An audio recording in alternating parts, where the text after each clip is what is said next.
So வந்து first வந்து தோலுங்கிறது என்னென்னு தெரிஞ்சுக்கணும். தோலுங்கிறது நம்ம உடம்புல இருக்கக்கூடிய நிறையா உறுப்புகள் இருக்கு இல்லையா, லிவரு, இருதயம், நுரையீரல், ஸோ வெளியே இருக்க பாக்டீரியா, டஸ்ட் எல்லாமே ஈஸியாக அட்டாக் பண்ணிடலாம். ஸோ இது வந்து பார்த்திங்கன்னா ஒரு பாதுகாப்பு அரண் மாதிரி வச்சுக்கோங்களேன்.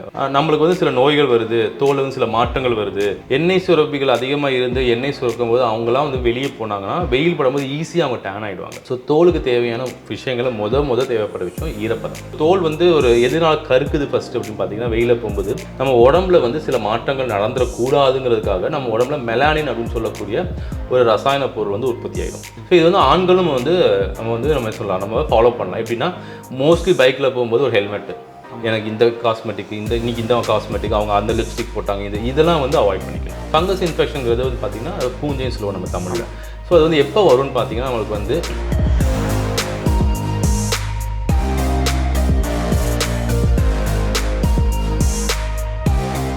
ரிஃப்ளெக்ட் நேயர்கள் அனைவருக்கும் வணக்கம். நான் உங்கள் நிதிஷ் குமார். இன்றைக்கி நம்ம கூட இணைஞ்சிருக்கிறது யாருன்னு பார்த்தோம்னா, தோல் மற்றும் அழகு சிகிச்சை நிபுணர் மற்றும் மருத்துவர் தினேஷ் பொன்ராஜ் அவர்கள் இணைஞ்சிருக்காரு. இன்றைக்கி நம்ம இவர்கிட்ட தோல் ரீதியான சில கருத்துக்கள் நம்ம வந்து நிறைய பார்த்துருப்போம். அது தொடர்பான சந்தேகங்கள் மற்றும் விளக்கங்களை கேட்டு தெரிஞ்சுக்கலாம். வணக்கம் டாக்டர். வணக்கம். இப்போ வந்து பார்த்தோன்னா, நமக்கு ஜென்ரலாக தோல் சம்மந்தமாக நம்ம எண்ணெய், அப்புறம் நெய், இந்த மாதிரியான பொருட்களை நம்ம தோலில் பயன்படுத்தினா அது வந்து நல்லா க்ளோ ஆகும், நல்லா மின்மின்னு தெரியும் அப்படின்னு சொல்கிறாங்க. அந்த கருத்தெல்லாம் உண்மையா டாக்டர்? முதல் கேள்வியே ஹோம் ரெமெடிஸ் கேட்டிருக்கீங்கன்னு நினைக்கிறேன். ஸோ இது வந்து என்னென்னா, ஃபஸ்ட்டு தோல் வந்து நம்மளுக்கு வந்து எதனால் ஃபஸ்ட்டு கருப்பாகுது, இந்த தோலோட தன்மை, அந்த தோல் எப்படி வந்து பிஹேவ் பண்ணுதுன்னு நம்ம தெரிஞ்சுக்கிட்டாலே எந்தெந்த விஷயத்த போடக்கூடாதுன்னு நம்ம தெரிஞ்சுக்கலாம். சரிங்களா? ஸோ வந்து ஃபஸ்ட் வந்து தோலுங்கிறது என்னென்னு தெரிஞ்சுக்கணும். தோலுங்கிறது நம்ம உடம்புல இருக்கக்கூடிய நிறையா உறுப்புகள் இருக்கு இல்லையா, லிவரு, இருதயம், நுரையீரல், கல்லீரல் மாதிரி தோலும் வந்து ஒரு உறுப்பு தான். சரிங்களா? சொல்லப்போனால் தோல் அவங்க உடம்புல இருக்கக்கூடிய லார்ஜஸ்ட் ஆர்கன் சொல்லக்கூடிய மிகப்பெரிய உறுப்பு வந்து தோல் தான். தோலுக்கும் நம்ம மித்த உறுப்புகள் மாதிரி நிறையா என்ன சொல்கிறது ஃபங்க்ஷன்ஸ் இருக்குது. அது வந்து ஒரு சில வேலைப்பாடுகள் செய்யுது. ஸோ இப்படி உள்ளே இருக்க, இன்ஃபேக்ட் இப்போ சொல்ல போனோம்னா, நம்ம உடம்புல இருக்க மித்த உறுப்புகளை வந்து பாதுகாக்கிறது வெளியே இருக்க தோல் தான். ஸோ தோல் அதிகப்படியாக தன்னைத்தானே வந்து என்ன சொல்கிறது சாக்ரிஃபைஸ் பண்ணிவிட்டு உள்ளே இருக்க உறுப்புகளுக்கு வந்து ஒரு பாதுகாப்பு வேலி மாதிரி இருக்குன்னு வச்சுக்கோங்களேன். சரிங்களா? யோசிச்சு பாருங்க, சப்போஸ் தோல் என்ன ஆகிடும், எல்லாமே நம்ம எக்ஸ்போஸ் ஆகிடும். நம்மளோட உடலில் இருக்க சதைகள் இருந்து நரம்புகள், நம்மளோட என்ன சொல்கிறது நம்ம ரத்த குழாய்கள், உடல் உறுப்புகள் எல்லாமே வந்து என்ன ஆகிடும், நம்ம என்வாயன்மெண்ட்டுக்கு எக்ஸ்போஸ் ஆகிடும். ஸோ வெளியே இருக்க பாக்டீரியா, டஸ்ட் எல்லாமே ஈஸியாக அட்டாக் பண்ணிடலாம். ஸோ இது வந்து பார்த்திங்கன்னா ஒரு பாதுகாப்பு அரண் மாதிரி வச்சுக்கோங்களேன். அந்த மாதிரி ஒரு விஷயமா இருக்குது. இவ்வளோ தன்னைத்தானே வந்து வருத்திக்கிட்டு தன்னைத்தானே வந்து என்ன சொல்கிறது ஒரு தியாகமாக இருந்து வச்சுக்கிட்டு மித்த உறுப்புகளுக்கு வந்து ஒரு பாதுகாப்பாக இருக்கக்கூடிய தோல் வந்து பார்த்திங்கன்னா கண்டிப்பாக கொஞ்சம் டேமேஜ் அடைய தான் செய்யும். ஆப்வியஸாக டேமேஜ் போக தான் செய்யும். சரிங்களா? நீங்கள் வெயிலில் போகும்போதும் சரி, இல்லை நிறையா விஷயங்களுக்கு வந்து நீங்கள் வந்து அப்ளை பண்ணுற க்ரீமோ இல்லை ஒரு ஆயிலோ ஏதோ ஒரு விஷயம் நம்ம எடுத்துக்கிறதும் சரி, தோலில் வந்து அதிகப்படியான வந்து வறட்சியாக நம்ம வந்து நீர் ஆகாரங்கள் ஒழுங்காக சாப்பிடாட்டுனா இருக்கக்கூடிய வறட்சி ஏதோ ஒரு விஷயத்தினால வந்து தோல் கன்ஃபார்ம்டாக வந்து கொஞ்சமாக டேமேஜ் நடந்துக்கிட்டு அதுக்கு இயற்கையாக நடக்க தான் செய்யும். சரிங்களா? அந்த வயது ஆக அந்த தோல் நடக்கக்கூடிய அந்த மாற்றங்கள், இயற்கையாக நடக்கக்கூடிய மாற்றங்களில் ஒரு மாற்றம் வந்து பார்த்திங்கன்னா, அந்த தோலுடைய அந்த சொல்கிற தன்மை வந்து இழந்துகிட்டே தான் இருப்போம். நம்ம அது எந்த எப்பேற்பட்ட ஒரு மனிதனாக இருந்தாலும் சரி, அந்த தோலின் தன்மை, அந்த இளமைத்தன்மைங்கிறது நம்ம இழந்துக்கிட்டே தான் வருவோம் வருடங்கள் ஆக. இது வந்து இயற்கையாக நம்மளுக்கு வந்து கொடுக்கப்பட்ட ஒரு விஷயம். இது நம்ம எல்லாருமே வந்து அக்செப்ட் பண்ணிக்கணும். ஆமாம், ஏற்றுக்கணும் ஃபஸ்ட்டு. ரெண்டாவது பார்த்திங்கன்னா, இந்த தோல் வந்து எதனால அதிகப்படியாக, ஒரு எடுத்துக்காட்டுக்கு என்ன சொல்லலாம், ஒரு 30 வயது இருக்கக்கூடிய போது 30 வயது மிகுந்தவர் என்ன சொல்கிறோம், ஆண்மகனோ ஒரு பெண்ணோ வந்து பார்த்திங்கன்னா அதிகப்படியாக என்ன பண்ணுவாங்க, அவங்க தோல் வந்து ரொம்ப முதிர்ச்சியான தோல் மாதிரி இருக்கும், ரொம்ப வறட்சியாக இருக்கும். ஸோ அந்த மாதிரி டைமில் மட்டும் நம்ம வந்து அட்டென்ஷன் கொடுக்கணும்.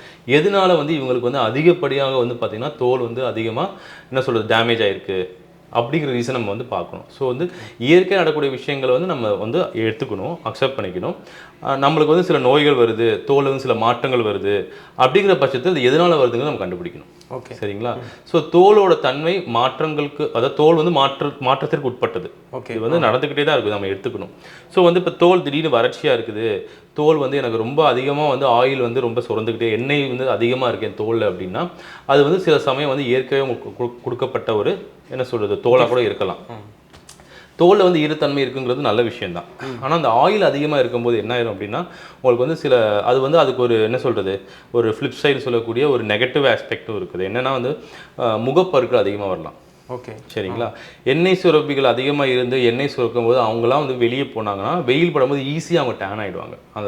அவங்க ஈஸியாக வந்து தோல் வந்து கருத்துரும் உங்களுக்கு. இதெல்லாம் வந்து அதோட நெகட்டிவ் சைடுன்னு வச்சுக்கோங்க, சரிங்களா? ஆனால் அந்த அதிகமாக எண்ணெய் சுரப்பிகள் இருக்க தோல் வந்து என்ன ஆகும், அதிகப்படியாக எண்ணெய் இருக்கிற தோல் வந்து சுருக்கம் அதிகமாக விழுகாதுங்கிறது ஒரு படிப்பில் ஒரு ஆய்வில் சொல்லியிருக்காங்க. ஈஸியாக சுருக்கம் விழுகாது, அதிகமாக எண்ணெய் அதிகமாக இருக்க தோலுக்கு வந்து சுருக்கம் விழுகாதுன்னு ஒரு ஆய்வு சொல்லியிருக்குது, சரிங்களா? ஸோ இதெல்லாம் வந்து தோலுக்குன்னு இருக்கப்பட்ட சில விஷயங்கள், சரிங்களா? இப்படிப்பட்ட தோலில் வந்து நம்ம என்னென்ன விஷயங்கள் வந்து நம்ம வந்து ஒரு சிகிச்சையாக நம்ம வந்து மருத்துவரை பார்த்து எடுத்துக்கிறோமோ, இல்லை நம்ம வீட்டில் வந்து நம்மளே பண்ணுறோம் ஹோம் ரெமெடி சொல்லக்கூடிய விஷயங்கள் பண்ணால் அந்த தோலில் என்ன விஷயங்கள் பட்டால் அந்த தோல் ஒன்றும் ஆகாது, இல்லை அந்த தோலில் இருக்கக்கூடிய சில விஷயங்கள் சரியாகுங்கிறது நம்ம தோலை பற்றி தெரிஞ்சுக்கிட்டாலே சில விஷயங்கள் நம்ம கரெக்டாக பண்ணுவோம், சரிங்களா? ஓகே. ஸோ தோலுக்கு தேவையான விஷயங்களை முத தேவைப்படுற விஷயம் ஈரப்பதம், ஹைட்ரேஷன். ஸோ அந்த ஹைட்ரேஷனுங்கிறது நம்ம என்ன பண்ணுறோன்னு பார்க்கணும். நீங்கள் வந்து வெறும் நெய், தயிர் இந்த மாதிரி ஏதாவது போட்டு நீங்கள் அதை மட்டும் பார்க்காம நீங்கள் இதை நான் சொல்லக்கூடிய இந்த 4 விஷயங்களை பண்ணிட்டாலே அதிகப்படியாக நீங்கள் எதுவுமே பண்ண வேண்டாம். ஓகே. தோல் ஆட்டோமேட்டிக்காக நல்லாயிருக்கும். ஸோ முதல் விஷயம் வந்து ஹைட்ரேஷனை ஈரப்பதம். ஸோ அது எப்படி ஈரப்பதம் ஒரு தோல் கிடைக்கும்னு பார்த்தீங்கன்னா, நீங்கள் வந்து பார்த்தீங்கன்னா அந்த நம்ம வந்து டெய்லி 2 தடவை குளிக்கிறோம்ல, ஒரு தடவை 2 தடவை குளிக்கிறோம். அது மூலமாக வந்து தண்ணி படும்போது சில தண்ணியை வந்து நம்ம தோல் அப்சார்ப் பண்ணி வச்சுக்கிறோம். அது ஒரு வகையான ஈரப்பதம் நம்ம தோலுக்கு தேவையானது கொடுக்கலாம். 2வது ஈரப்பதம் நம்ம எடுத்துக்கொள்கிற உணவில் எடுத்துக்கொள்ளக்கூடிய அந்த தண்ணீர், அதோட அளவு வந்து சீராக இருக்கும்போது நம்ம உடம்புல வந்து தண்ணீர் வந்து அந்த தோல் வந்து அது பிரதிபலிச்சிடும். நம்ம எவ்வளோக்கு தண்ணீர் எடுக்கிறோமோ, உட்கொள்கிறோமோ, எடுத்துக்கிறோமோ, குடிக்கிறோமோ அது வந்து தோலில் பிரதிபலிச்சிடும்.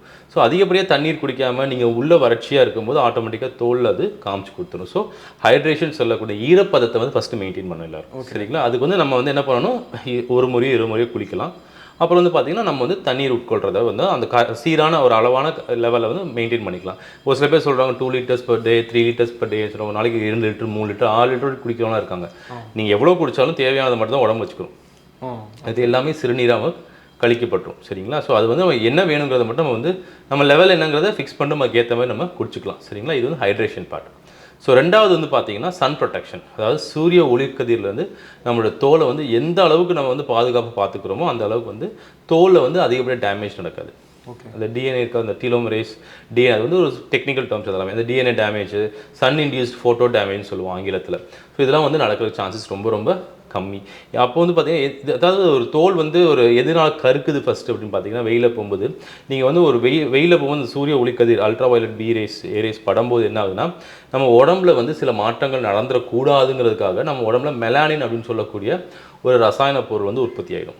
Okay doctor. அது நம்ம தோலை வந்து சூரிய ஒளிக்கதிர்லேருந்து வரக்கூடிய அல்ட்ரா வயலட் பி ரேஸ் இருக்குல்ல, அதுலேருந்து பாதுகாக்கிறதுக்காக தான் வந்து நம்ம உடம்பு உற்பத்தி பண்ணுது, நம்ம தோலை உற்பத்தி பண்ணுது. அது ஒரு ஷீல்டு மாதிரி அது வந்து வச்சிருது, சரிங்களா? ஏன்னா அது வந்து உங்கள் தோலை பெனட்ரேட் பண்ணிடக்கூடாது, உள்ளே போயிடக்கூடாதுங்கிற மாதிரி ஒரு ஷீல்டு மாதிரி வச்சுக்கோங்க.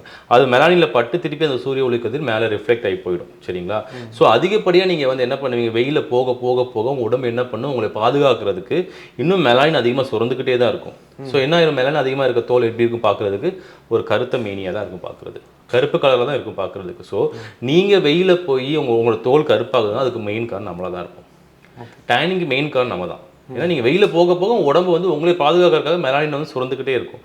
மெலானினோட கலர் வந்து கருப்பு, அந்த நிறம் கருப்பு, அப்போ அந்த தோல் கருப்பாக தான் தெரியும் பார்க்குறதுக்கு. ஸோ சன் ப்ரொடெக்ஷன்னா அப்போ சூரிய ஒளிக்கதிலிருந்து உங்களை எப்படி நீங்கள் பாதுகாக்கணும் அப்படின்னா 2 விஷயம். ஒன்று சன்ஸ்க்ரீன் போட்டுக்கலாம்.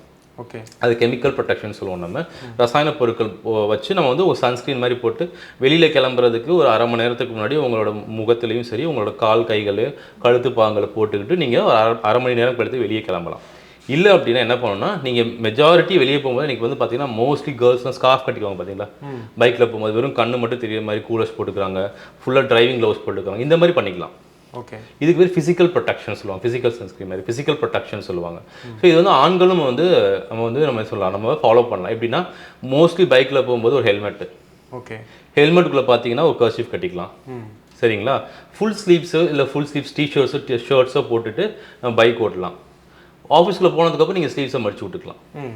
ஸோ இதெல்லாம் வந்து சின்ன சின்ன டெக்னிக் தான். இதெல்லாம் ஃபாலோ பண்ணாலே சூரிய ஒளிக்கதிர் வந்து நம்மளே பாதுகாத்துக்கலாம். இது வந்து அப்போ வந்து ஃபோட்டோ ப்ரொடெக்ஷன், சன் ப்ரொடெக்ஷன் பண்ணியாச்சு. ஸோ ஹைட்ரேஷன் பண்ணியாச்சு, சன் ப்ரொடெக்ஷன் பண்ணியாச்சு. Stay away from infection. Okay. அப்போ வந்து ஸ்டே அவே ஃப்ரம் இன்ஃபெக்ஷன் என்னது, தேவையில்லாத வந்து நோய்கள், தோல் நோய்கள் வந்து நம்மளால பாதுகாக்கணும். ஸோ எப்போ தோல் நோய்கள் வரும்னு பார்த்தீங்கன்னா, ஃபங்கல் இன்ஃபெக்ஷன் சொல்லக்கூடிய இன்ஃபெக்ஷன்ஸ் நம்ம தோல் நோயில் வரலாம். இல்லை நிறைய இம்பெட்டிகோ, இல்லை வந்து என்ன சொல்கிறது செல்லுலைட்டிஸோ, இல்லை வந்து நிறைய ஃபாலிகுலைட்டிஸ் சொல்லக்கூடிய பாக்டீரியல் இன்ஃபெக்ஷன்ஸ் கூட வரலாம் நம்ம உடம்புல தோலில். ஸோ அதெல்லாம் வந்து பார்த்திங்கன்னா செல்லுலைட்டிஸ் விட்டுருங்க. அது கூட வந்து நம்ம வந்து காலில் வரக்கூடிய சர்க்கரை வியாதி நோய், இல்லை வேறு ஏதோ நோய்கள் இருக்கக்கூடியவங்களுக்கு வரக்கூடிய பெரிய நோயாக பார்க்கலாம். பட் சின்ன சின்ன நோயாக பார்த்திங்கன்னா ஃபங்கஸ் இன்ஃபெக்ஷன். ஓகே, ஃபங்கஸ் இன்ஃபெக்ஷனுங்கிறது வந்து பார்த்திங்கன்னா பூஞ்சைன்னு சொல்லுவோம் நம்ம தமிழில். ஸோ அது வந்து எப்போ வரும்னு பார்த்திங்கன்னா நம்மளுக்கு வந்து தொடை இடுக்குகளில், பெண்களுக்கு வந்து மார்பகத்துக்கு கீழே, இல்லை நம்ம கை இடுக்குகளில், இந்த மாதிரி இடங்களில் வரக்கூடிய அது ஒரு ஃபங்கல் இன்ஃபெக்ஷன். எப்போ வரும்னு பார்த்தீங்கன்னா அதிகப்படியாக வந்து ஈரப்பதம் இருக்குது, நம்ம வந்து ஒரு நாளைக்கு வந்து நிறைய வேர்வை சிந்தரக்கூடிய ஒரு வேலையில் இருக்கும், இல்லை நம்மளுக்கு உடம்பே வந்து அதிகமாக வேர்வை வரக்கூடிய உடம்பு தான், தோல் தான். இதை நம்ம ஒழுங்காக வந்து நம்மளோட கிளென்லினஸ், அந்த சுத்தமாக நம்ம இல்லை அப்படிங்கிற பட்சத்தில் பூஞ்சை வளர்ந்துடும், ஃபங்கஸ் வளர்ந்துடும். இல்லை ஒரு நாளைக்கு வந்து நம்ம டெய்லி குளிச்சுட்டு அவசரமாக நான் ஆஃபீஸ் போகும்போது ஈரத்தோடு நம்ம வந்து நம்மளுடைய உள்ளாடைகளை அணிந்துட்டு அப்படியே நம்ம ஈரத்தோடு போகிறோன்னா கண்டிப்பாக பூஞ்சை வளர்ந்துடும், அந்த ஃபங்கஸ் வளர்ந்துடும். ஸோ இதெல்லாம் வந்து நம்ம வந்து ஸ்டே அவே ஃப்ரம் இன்ஃபெக்ஷன், நோய்கள்லேருந்து உங்களை பாதுகாக்கிறதுக்கு செய்யக்கூடிய சின்ன சின்ன விஷயந்தான். ஒரு நாளைக்கு 2 வேளை குளிக்கணும், தொடச்சிட்டு ஈரமே இல்லாமல் உள்ளாடைகள் அணியணும், சரிங்களா? இது ஒரு சின்ன விஷயம். ஸோ இந்த மாதிரி பண்ணும்போது நம்ம வேர்வைகளாக கழுவி நம்ம உடம்புலேருந்து போனதுக்கப்புறம் நோய்கள் தாக்கக்கூடிய தன்மை ரொம்ப கம்மியாயிடும்.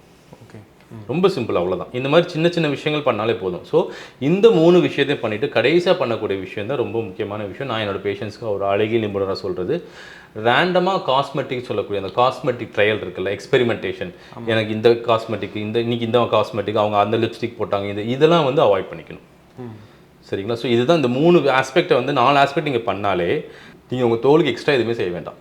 ஓகே, அது நேச்சுரலாக ஆட்டோமேட்டிக்காக நல்லாயிருக்கும். ஸோ அந்த 4 ஆஸ்பெக்ட் என்னன்னா, ஃபஸ்ட்டு ஹைட்ரேஷன், அடிக்குவேட் ஹைட்ரேஷன், ஈரப்பதம் அதிகமாக உங்கள் உடம்புக்கு தேவைப்படுது. அது குளியல் மூலமாகவும் நீங்கள் தண்ணீர் எடுத்துக்கொள்ளும் மூலம் வரலாம். 2வது வந்து பார்த்தீங்கன்னா சன் ப்ரொடெக்ஷன், சன்ஸ்க்ரீனோ இல்லை உங்கள் ஆடைகள் வைத்து நீங்கள் உங்களோட சூரிய ஒளிக்கதிலிருந்து நீங்கள் தோலை பாதுகாத்துக்கலாம்.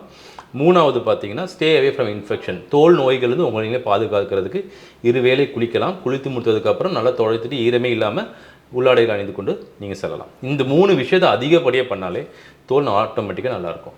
4வது விஷயம் எக்ஸ்பெரிமெண்டேஷன், காஸ்மெட்டிக்ஸ், அதிகப்படியாக அழகு சாதன பொருட்கள், இது வாங்கினேன் அது வாங்கினேன், அவங்க இது சொன்னாங்க, அவங்க யூடியூப்பில் இது போட்டிருந்தாங்க, அவங்க இன்ஸ்டாகிராமில் இது ஃபாலோ பண்ண சொன்னாங்க, இந்த மாதிரி நிறைய விஷயங்கள் ஃபாலோ பண்ணுறதுனாலையும் டேமேஜ் நடக்கும். இந்த 4வது விஷயம் நடக்கிற டேமேஜ் எண்ணற்ற டேமேஜ். நீங்கள் நிறைய நான் கேஸ் பார்க்குறது இந்த 4வது விஷயம்தான். ஓகே, அது எக்ஸ்பெரிமெண்டேஷன் அவங்களே பண்ணிக்கிறது. இவங்க இந்த இது பார்த்தேன், இவங்க இந்த டிப்ஸ் சொன்னாங்க, இவங்க இந்த ஹோம் ரெமெடி சொன்னாங்க, இப்படி பண்ணி இருக்கிறதோட இன்னும் மோசமாக்கிறது.